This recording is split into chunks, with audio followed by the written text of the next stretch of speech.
How's it going, guys? We are going to be working on a new project here at HunterTuned and fixing to rebuild the motor on this EG Civic hatchback.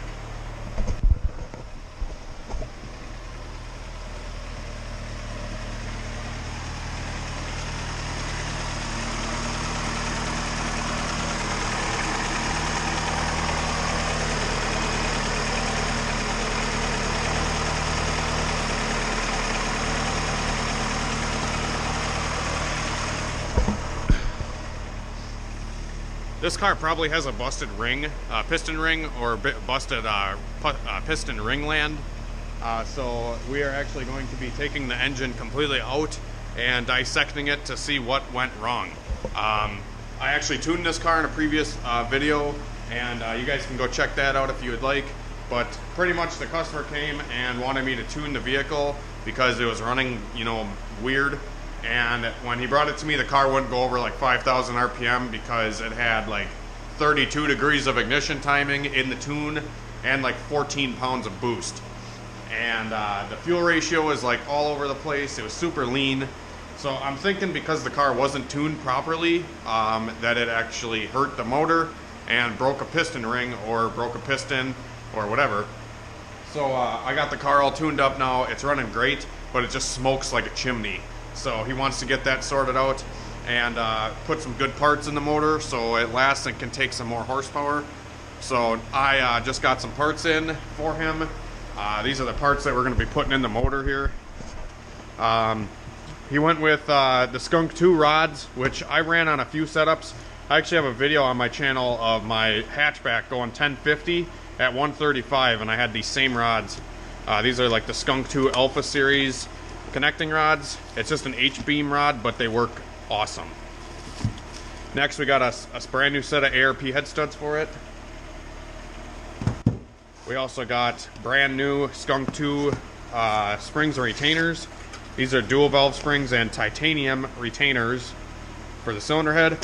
So those are always nice to have. Like I said in the last video, otherwise you might drop a valve, which is like the worst possible scenario. I've actually done it with these same exact pistons. I had a GSR hatchback pretty much like identical to this thing, and I built it because it was smoking real bad, just like this one is. So I rebuilt the motor and I used CP pistons and all that stuff. And this is a CP piston after you drop a valve. This is literally like the same exact piston that we're going to be putting in to that car. Obviously not this one, but same brand of piston and everything like that. But no matter how strong your piston is, it still cannot take a valve falling into the motor. Like I said, that is like the worst possible scenario you can have for a Honda engine. So it's always a good idea to get springs and retainers. Next, we have King engine bearings. Like I said, I usually like running these cheap King bearings. They seem to have the best tolerances, at least in my experiences, compared to like ACL and stuff like that. ACL seems really tight, and the tighter the clearances are, the more susceptible, or the more prone the engine is to spinning a bearing and developing a rod knock. So here we have a Cometic head gasket. This is the only issue we might have putting this motor together, is that this head gasket is 82 millimeter, and this is going to be a stock bore build with these CP pistons. I got the rings here. And then here's the circlips, wrist pins, and the pistons. These pistons are very nice. These are forged aluminum pistons. These are flat top pistons. I believe these are like a 10-to-1 compression ratio piston, or that's what they're rated for at least. Flat tops work really good in Hondas that you want to make a lot of horsepower with. I've personally ran 12-to-1 on boosted cars and it works just fine. You just got to tune for it. But this is going to be a pump gas motor, so we're going like 10-to-1 and whatever. So yeah, there's all the parts that we're going to be putting into this thing over the next couple of videos and whatnot. But yeah, we'll get this thing pulled into the garage and start tearing it apart for you guys. So to start off, we're actually going to get the car jacked up, and I'm going to do everything on the bottom side first. I usually like getting that shit out of the way before I do anything on the top. So what I'm going to do now is jack it up and get the axle shafts out. because you need to get the axle shafts out before you can pull the engine, and as well as pull the shift linkage, because we're going to be pulling the engine and transmission at the same time. So we're going to get axles, shift linkage, and exhaust kind of all disconnected, and then once all that's disconnected, we will do the stuff on the top. Alright, so we just got the car jacked up in the air, got jack stands under it, and now we are just going to take some of the suspension apart so we can get the axle shafts out.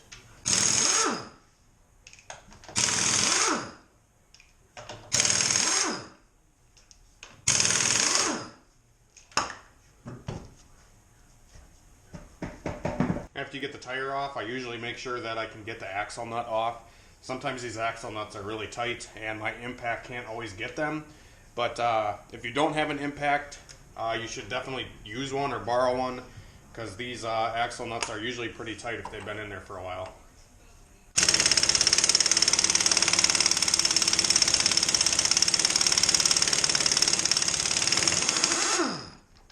See what I mean?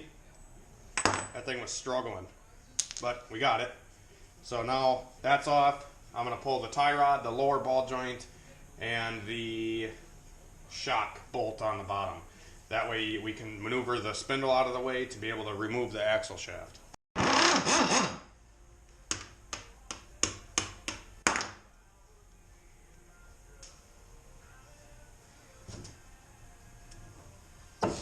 To get the tie rod off, I usually just smack it with a hammer. Try to smack like the spindle here, not the actual tie rod end. It's, you know, it'll pop out if you just hit this a few times with a good hammer.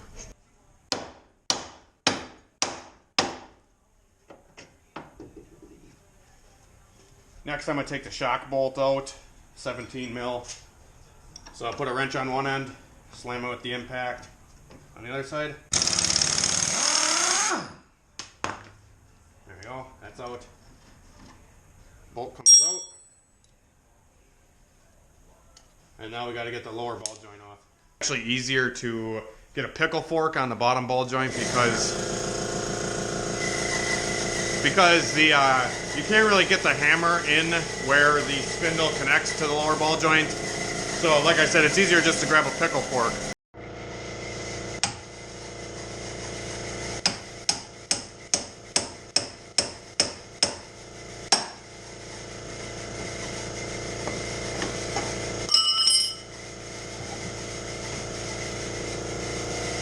So now that we got the lower ball joint disconnected, the spindle will swing out like so, and we can actually pull the axle out of the spindle just like so. And once the spindle's out of the way and the axle is, you know, out of the spindle, like you see here, what I do is I usually push on the lower control arm until the shock can swing around like this. And now the axle can actually come out because the lower control arm isn't in the way anymore. Is getting the axle out of the transmission. Easiest way to do this is just take a pry bar on the end of the axle shaft and just kind of pop it out of the trans. It's just held in by a little C-clip. It's from the top or the bottom. It's actually easier to do it from the bottom, I think. So we'll crawl under this thing. Alright, so I usually just jam the pry bar right in here.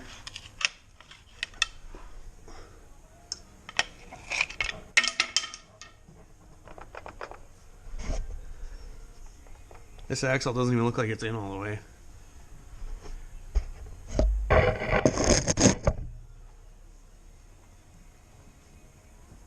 There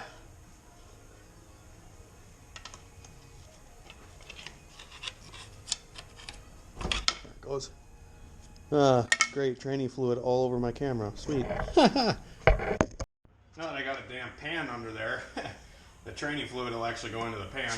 If you don't drain the transmission fluid first, training fluid will come out of the axle slot here.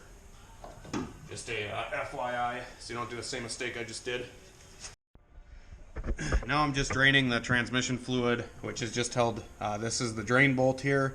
And just take a 3/8 ratchet and shove it in there, take it out, and drain the fluid. This way, when you take the transmission out and everything like that, there's not going to be fluid falling all over the ground like what just happened. Going to do the driver's side, pretty much the same exact thing that you just seen here, but I'm not going to bore you to death with just doing axles and whatnot, so I'm going to skip over that and then I'll pick up on the next step. Now I'm taking the shift linkage off, and I'm going to show you how to take that off.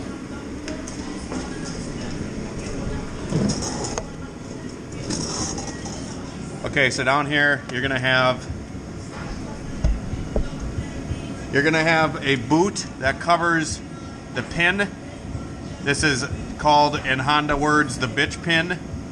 This pin kind of holds the linkage together, and you need to take a punch the exact size of the pin to punch it out.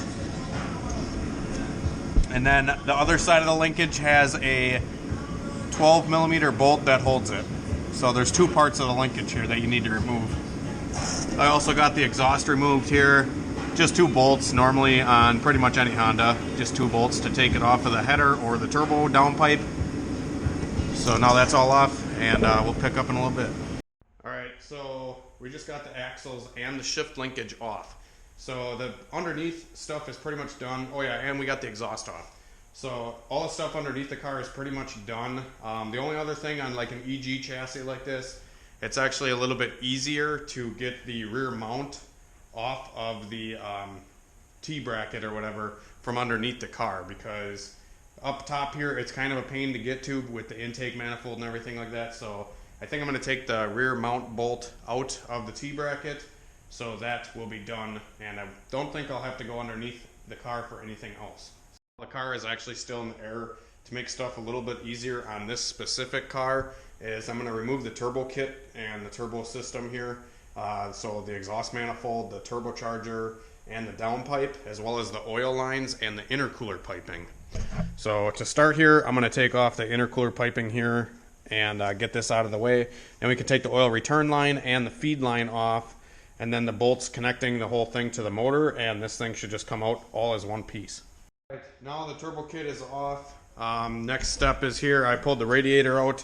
Just got to take the upper hose and the lower hose off, and then there's the mount right here. This thing just bolts like right here. Next, I'm going to take off the slave cylinder. Instead of taking the line off here, I just take the whole slave cylinder off. This is just how I do it. That way, when you go to put everything back together, you don't have to re-bleed the system. Bolts out.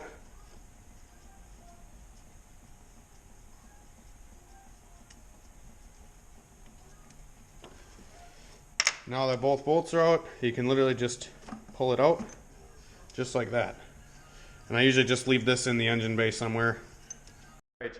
Hopefully I'm not boring you guys to death, but next I got to take off now that the slave and the radiator are out, I'm going to work on the wiring and getting the wiring off of the car, or at least, detached from the body harness. There's one wire that comes from the wiring harness from the engine that goes into the fuse box here. This is for the alternator, and just got to take that off with the Phillips head screw here, and then all these clips here just kind of pull right off. So like these clips here pull off like that, and then some of them are like mounted to a little frame thing here, like on a bracket.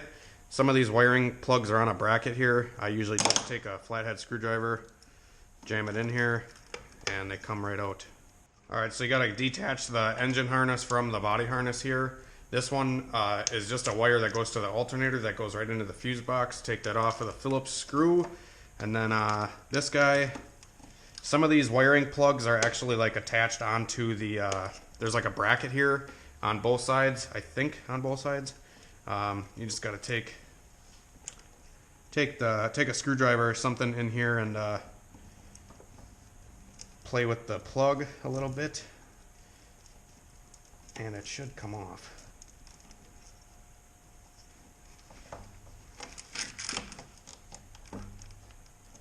Sometimes they're stubborn. There we go. Just like that. And then there's another one on the bottom here. Just got to do the same thing on that one. So all these plugs are disconnected from the body harness here.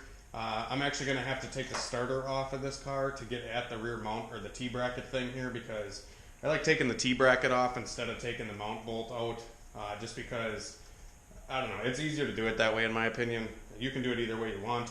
I'm just saying how I do this stuff. But There's a 14 millimeter on both sides of the starter to get the starter out. The only reason I'm taking that out, like I said, is to get at that T-bracket bolt. And this guy has a ground running from the starter to the strut here as like an engine ground. A lot of the stuff on this car is like total, I'm not saying it's hacked, but it is definitely like not the way I would do it. So I'm probably going to end up cleaning a lot of this stuff up before we put this engine back in. But for the time being, I'm going to get the starter out. Like I said, two 14 millimeter bolts on that guy.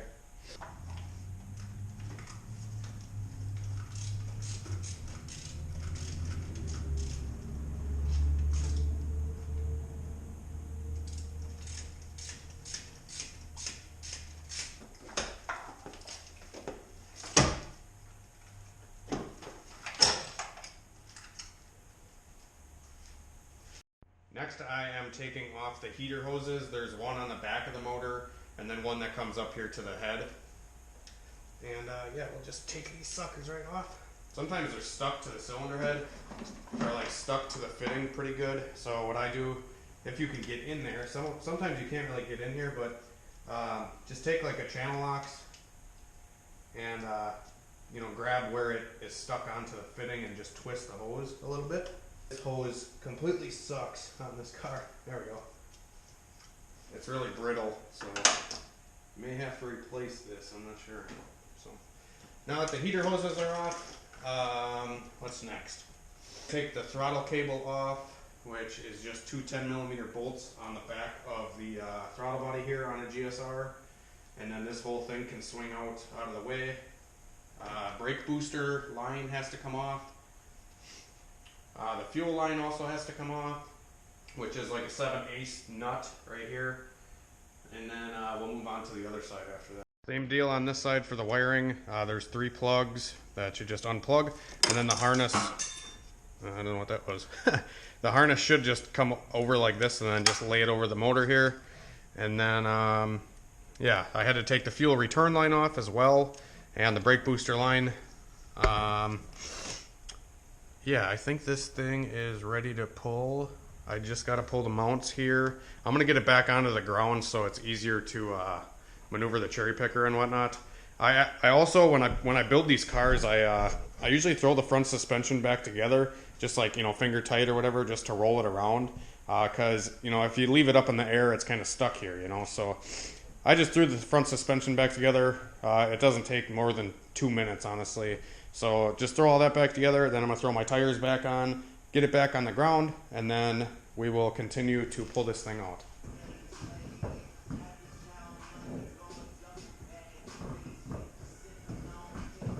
Really? What the fuck?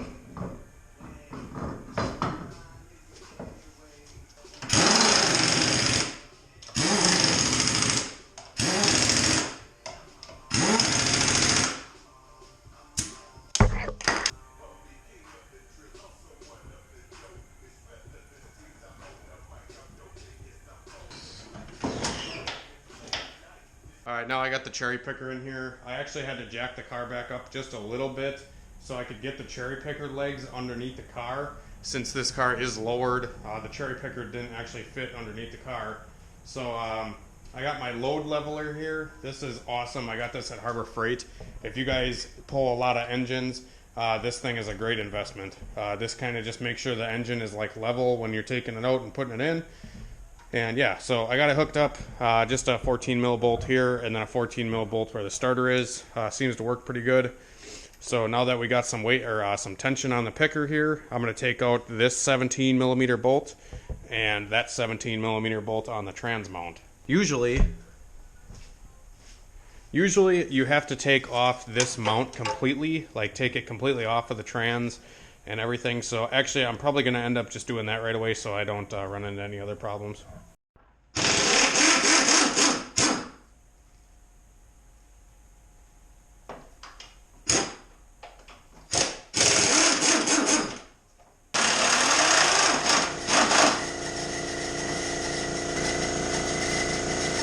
Alright, now I'm going to jack up the motor a little bit. I had to lower it down to get the trans mount out. Now that is out. Now I'm going to work on getting that side off. I'll take you with. Oh man, the Ugga Dugga doesn't fit. Alright, looks like we'll just have to use the ratchet here.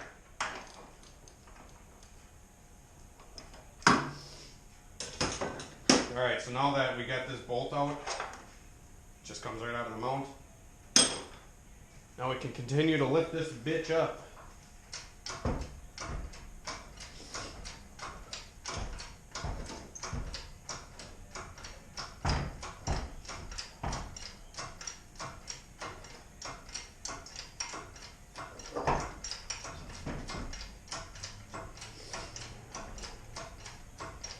It says, yeah, I really do want to get rebuilt.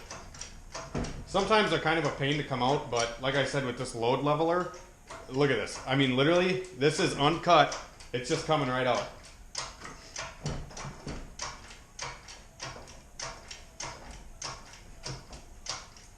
No editing here, boy.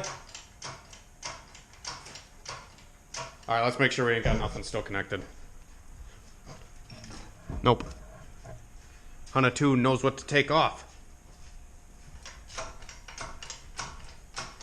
Now what I normally do here is I set the car down and I just push the car back. But this thing's lowered, so I always got to make everything a pain in the ass. Not really, but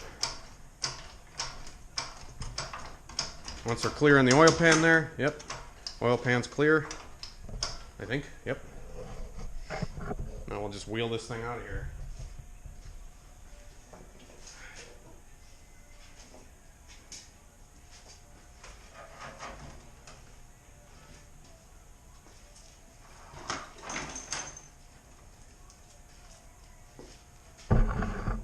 Let me see what the hell I'm doing here.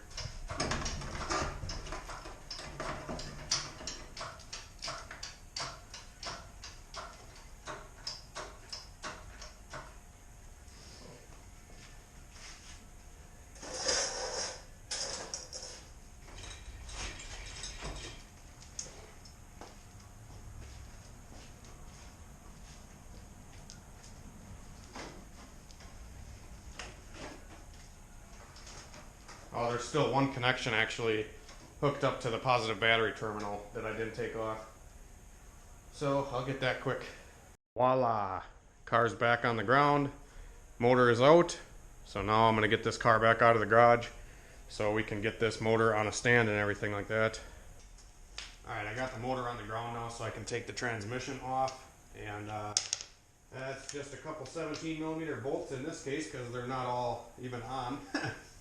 And I can see through the starter here that it's missing at least one pressure plate bolt, which is not good. So I'm kind of glad I'm fixing this thing because this thing could have ended pretty badly. There's one. There's none back there. Okay. Well, one bell housing bolt holds it on. I think there's two actually.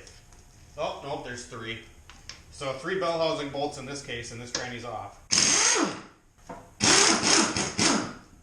And 3.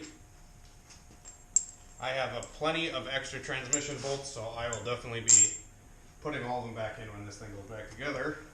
I had to reattach the cherry picker here to hook it onto the motor and not the starter bolt, because that's obviously something we're taking off now, which the trans. So I just used a distributor bolt to hold the rest of the motor here while I get the transmission off. Put this up here for now, and the trans should come off. It seems like there's a bolt that I'm missing, but I really think I got all of them. There's a bracket down here too that holds the trans. Pretty much connects, it's a bracket that connects the motor to the transmission. And that is still actually hooked up, so I gotta take that bolt out, and then it should come out.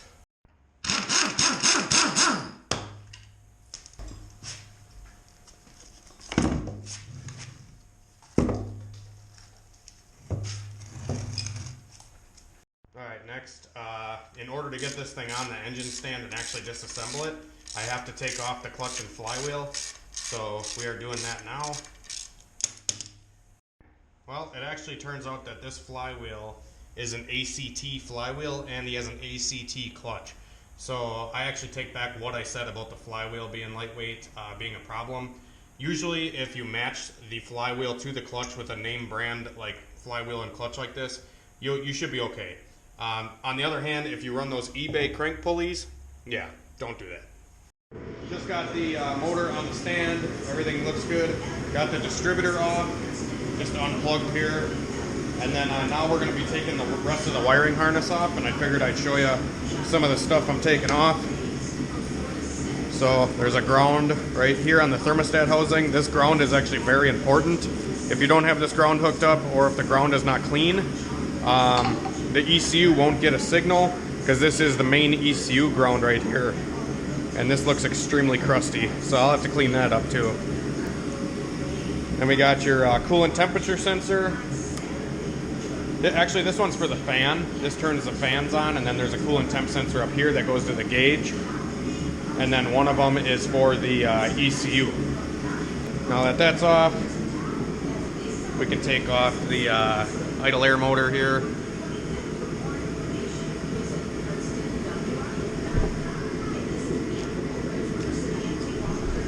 Just like that. And then intake air temperature. This harness is pretty hacked, but just kind of showing you a general overview of how to take the harness off. Okay, and then we got to get the injectors off.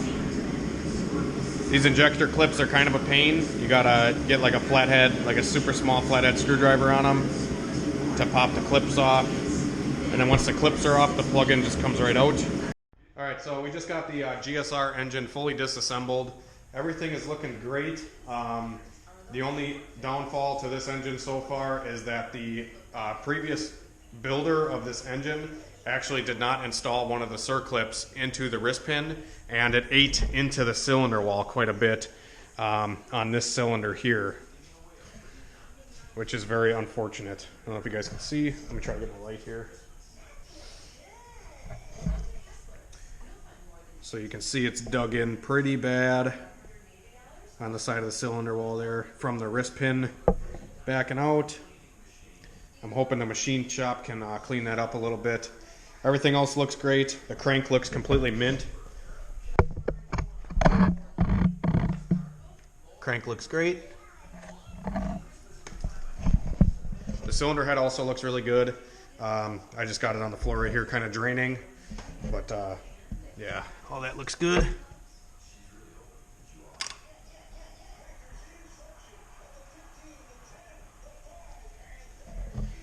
So that's probably going to wrap it up for this video, guys. I actually just did a live stream of tearing this engine down if you guys want to go check it out. I'm actually still live streaming currently. So got the chat up, got some people asking questions and commenting. It's kind of fun if you guys never been on a live stream before. I don't know how many times I'm going to do this, but if it gets some response and people like the live streams, I'm probably going to do more of them. Yeah, thanks for watching, guys, and we'll see you in the next video. We're going to be doing a lot of work to this EG hatch.